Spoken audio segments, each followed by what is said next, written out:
A reversible process is one which occurs in such a way that at any instant during the process, the state point can be located on a diagram.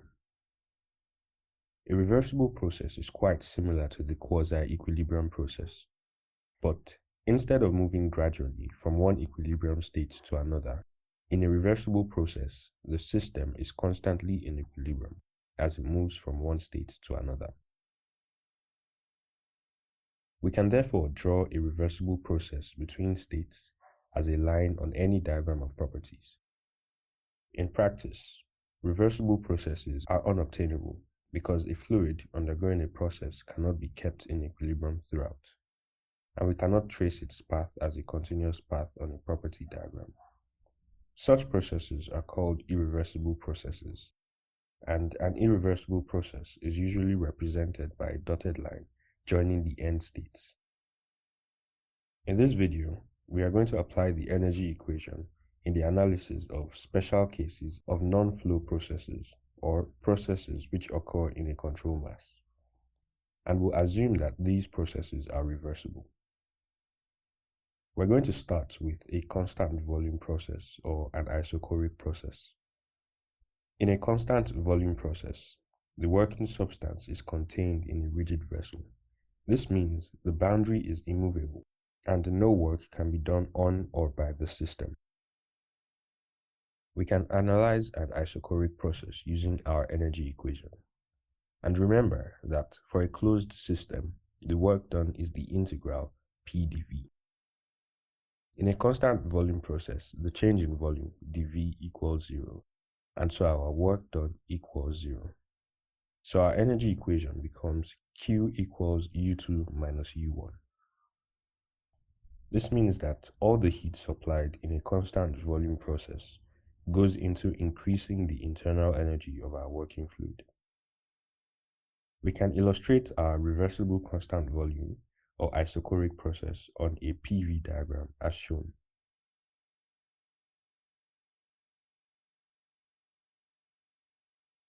If we assume our working fluid is an ideal gas or a perfect gas, we can write our energy equation as Q equals m times Cv into T2 minus T1, since the internal energy of an ideal gas is a function of temperature only, where Cv is the specific heat at constant volume.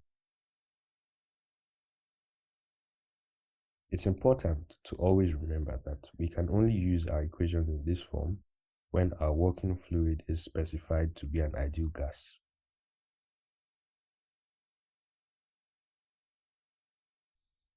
The next kind of process we'll be discussing is a constant pressure or isobaric process.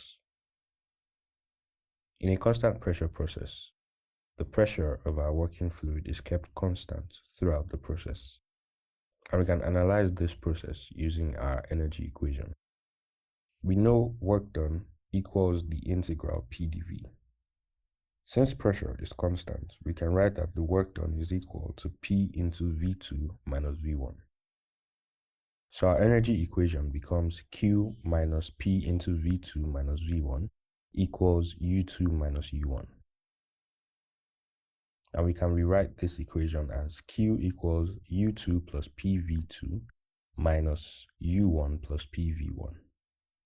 Now, since the pressure is constant, P here is equal to P1 and P2. So we can say Q equals U2 plus P2V2 minus U1 plus P1V1. U2 plus P2V2 is the enthalpy at state 2, and U1 plus P1V1 is the enthalpy of our working substance at state 1. So we can write Q equals H2 minus H1 as our energy equation. This means that the heat added to our system in a reversible constant pressure process is spent on increasing the enthalpy of our system. For an ideal gas, we can write this as Q equals m times Cp into T2 minus T1, where Cp is the specific heat at constant pressure. Again, always remember that we can only use our equation in this form when our working substance is specified to be an ideal gas. We can represent our constant pressure process on a PV diagram as shown. and the shaded area represents the work done. Now let's solve a few problems on constant pressure processes. A mass of 0.05 kilograms of fluid is heated at a constant pressure of 2 bar until the volume occupied is 0.0658 meters cubed. Calculate the heat supplied and the work done. 1. If the fluid is steam, initially dry saturated. And 2. If the fluid is air, initially at 130 degrees Celsius. Assume air to be an ideal gas, and for air, the universal gas constant R equals 0.287 kilojoules per kg/K, and the specific heat at constant pressure is 1.004 kilojoules per kg/K. So, for steam, we can write our energy equation as Q equals H2 minus H1, which is the energy equation for a constant pressure process. This means to find the heat added, we simply have to determine the enthalpies at the initial and final states. At the initial state, the steam is dry saturated, so our specific internal energy here will be equal to Hg on the steam tables. From our steam tables, we obtain this as 2706.3 kilojoules per kg. At state 2, the pressure is still 2 bar or 200 kilopascals, since it is kept constant. And at this state, its specific volume is given as its volume, which we've been told is 0.0658 meters cubed, divided by its mass, 0.05 kilograms. And we obtain this specific volume, V2, as 1.316 meters cubed per kg. From our steam tables, we see that the specific volume of saturated vapor at 200 kilopascals is 0.88578 meters cubed per kg. Our specific volume is greater than this. This means our steam is superheated. So to find the specific enthalpy H2, we use our table of superheated steam at 200 kilopascals. We can see that at a temperature of 300 degrees Celsius, the specific volume is equal to 1.31623 meters cubed per kg, which is approximately equal to our specific volume, 1.316 meters cubed per kg. So we can take this as the state of our superheated steam.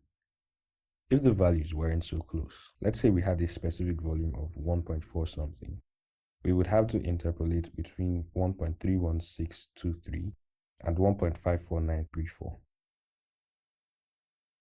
So, for this state, our specific enthalpy is 3072.1 kilojoules per kg. So we have our specific enthalpies, H1 and H2, but we need the actual enthalpies, which we can obtain by multiplying specific enthalpy by mass.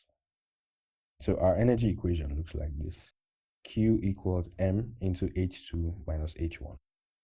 And substituting our known values, we obtain the heat supplied to be 18.29 kilojoules. This tells us that 18.29 kilojoules of heat was added to the system during the process. To calculate work done, we use the integral P dV. This is a constant pressure process, so work done equals P into V2 minus V1. We know V2 from the question, 0.0658 meters cubed per kg. We also know the specific volume at state 1 from our steam tables. The volume at state 1 will be the specific volume multiplied by the mass, and we obtain this to be 0.044289 meters cubed. So, substituting all our known values into the equation for work done, we obtain the work done as 4.3 kilojoules. Following our convention, a positive value for work means work was done by the system and not on it. For air, we don't have property tables, but we can still solve the problem in a different manner because we assume it is an ideal gas. So the isobaric energy equation, Q equals H2 minus H1, for an ideal gas can be written as Q equals mCp into T2 minus T1. We know the mass, we know the specific volume at constant pressure, and we know the initial temperature T1. But we don't know the final temperature T2. To find the final temperature, we can use our ideal gas equation, PV equals RT, or PV equals MRT, when we're working with the actual volume instead of specific volume. So from this, we can write P2V2 equals MRT2, and T2 equals P2V2 divided by MR. Substituting our known values, we obtain T2 as 917.1 Kelvin. So the energy supplied Q equals 0.05 times 1.004 into 917.1 minus 403. And this gives us 25.8 kilojoules. To calculate work done, we can use work done equals P into V2 minus V1. Or we can use an alternative solution because we notice that PV2 equals MRT2 and PV1 equals MRT1. So P into V2 minus V1 equals MR into T2 minus T1. This means our work done is also equal to MR into T2 minus T1. So substituting MR, T1, and T2, we have our work done as 7.38 kilojoules. Again, a positive value indicates that the work was done by the system on its surroundings and not the other way around.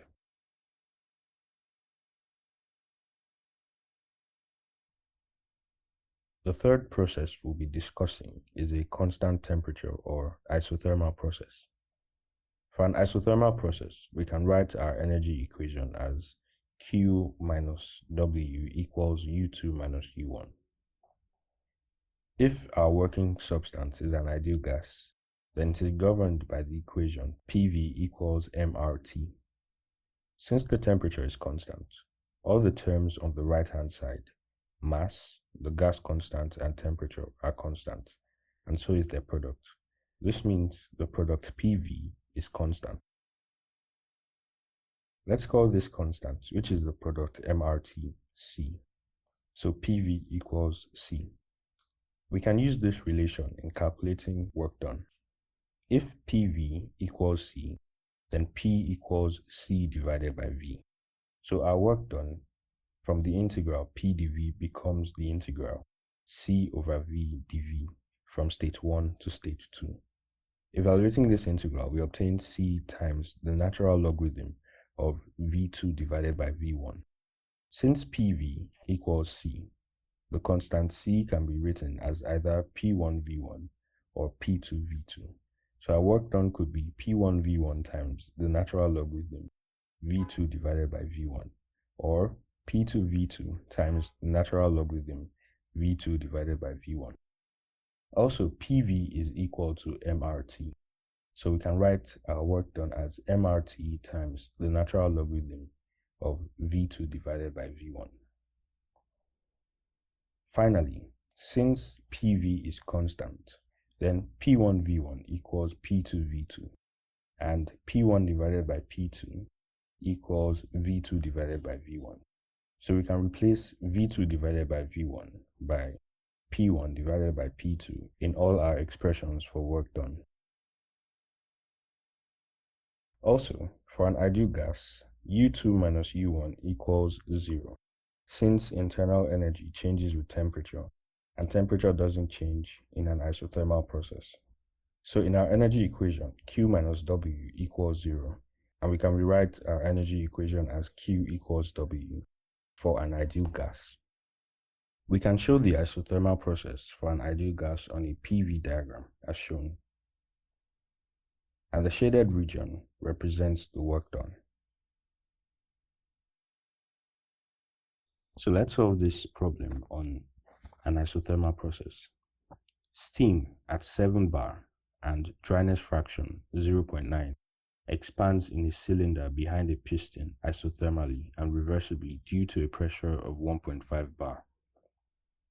Calculate the change of internal energy and the change in enthalpy per kg of steam.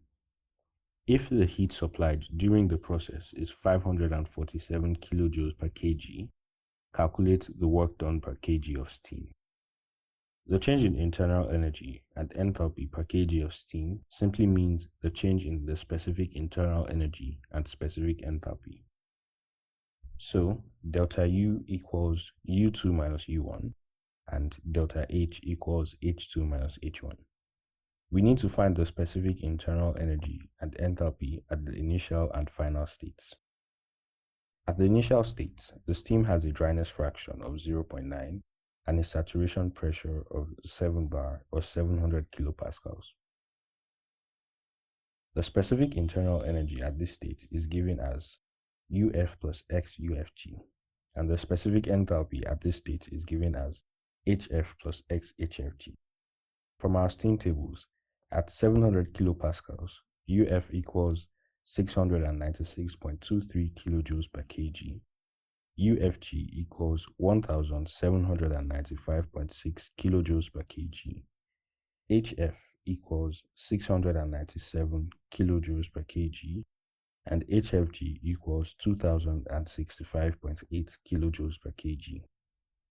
Also, the saturation temperature at this pressure is 164.95 degrees Celsius. So substituting these values, we obtain U1 as 2384.3 kilojoules per kg and H1 equals 2556.2 kilojoules per kg. This process is isothermal, so it remains at the current temperature of 164.95 degrees Celsius throughout. At the second state, the steam is at a pressure of 1.5 bar or 150 kilopascals, and its temperature is 164.95 degrees Celsius. From our steam tables, we see that at 150 kilopascals, the saturation temperature is 111.35 degrees Celsius. Our current temperature, 164.95 degrees Celsius, is greater than the saturation temperature. This means our steam is superheated, so we use our superheated steam tables at 150 kilopascals. Looking at our table, we see that we don't have 150 kilopascals. The table goes from 100 kilopascals to 200 kilopascals. This means that we have to interpolate specific internal energy U and enthalpy H for 164.95 degrees Celsius between both tables. For the 100 kilopascal table, we don't have 164.95 degrees Celsius, but we have 150 and 200 degrees Celsius. So we interpolate for U and H at 164.95 degrees Celsius between these two. From our interpolation, we obtain U at 100 kilopascals and 164.95 degrees Celsius as 2605.4 kilojoules per kg, and H at 100 kilopascals and 164.95 degrees Celsius as 2806.2 kilojoules per kg. For the 200 kilopascals table, we also interpolate between 150 and 200 degrees Celsius. And so we obtain U at 200 kilopascals and 164.95 degrees Celsius as 2600.3 kilojoules per kg, and H at 200 kilopascals and 164.95 degrees Celsius as 2799.5 kilojoules per kg. And now to obtain U and H for 150 kilopascals, we interpolate the values between 100 and 200 kilopascals. And this gives us a specific internal energy U, 2602.9 kilojoules per kg, and a specific enthalpy H of 2802.9 kilojoules per kg. So the difference in specific internal energy is 2602.9 minus 2384.3, and this gives us 218.6 kilojoules per kg. And the difference in specific enthalpy is 2802.9 minus 2556.2, and this gives us 246.7 kilojoules per kg. If the heat supplied per unit mass is 547 kilojoules per kg, then using our energy equation, work done equals the heat supplied minus the change in internal energy. And work done per unit mass equals heat supplied per unit mass minus the change in specific internal energy. So the work done per kg or work done per unit mass equals 547 minus 218.6. And this gives us 328.4 kilojoules. Our second example analyzes the isothermal process for an ideal gas. 1 kg of nitrogen, which has a molar mass of 28 kg per kilomole, is compressed reversibly and isothermally from 1.01 bar and 20 degrees Celsius to 4.2 bar. Calculate the work done and the heat flow during the process. Assume nitrogen to be a perfect gas. To calculate work done for an ideal gas or perfect gas, there are a number of equations which we can choose from. But we're going to use work done equals mRT times the natural logarithm of P1 divided by P2. So the mass is 1 kg and the temperature is 20 degrees Celsius or 293 Kelvin. The initial pressure P1 is 1.01 bar and the final pressure P2 is 4.2 bar. We can calculate R using the universal gas constant and the molar mass. So R, our gas constant for nitrogen, is 0.2598 kilojoules per kg Kelvin. Remember that the universal gas constant is a universally known value and can be applied to any ideal gas. Substituting all our known values, we obtain our work done as minus 108.48 kilojoules. The negative value indicates that work was done on the gas, and this makes sense because the question states that the gas was compressed. To calculate heat flow for this process, we use our energy equation for an ideal gas in an isothermal process, Q equals W. So the heat flow equals minus 108.48 kilojoules. Again, following our convention, the negative sign tells us that 108.48 kilojoules of heat flowed from the system to the surroundings.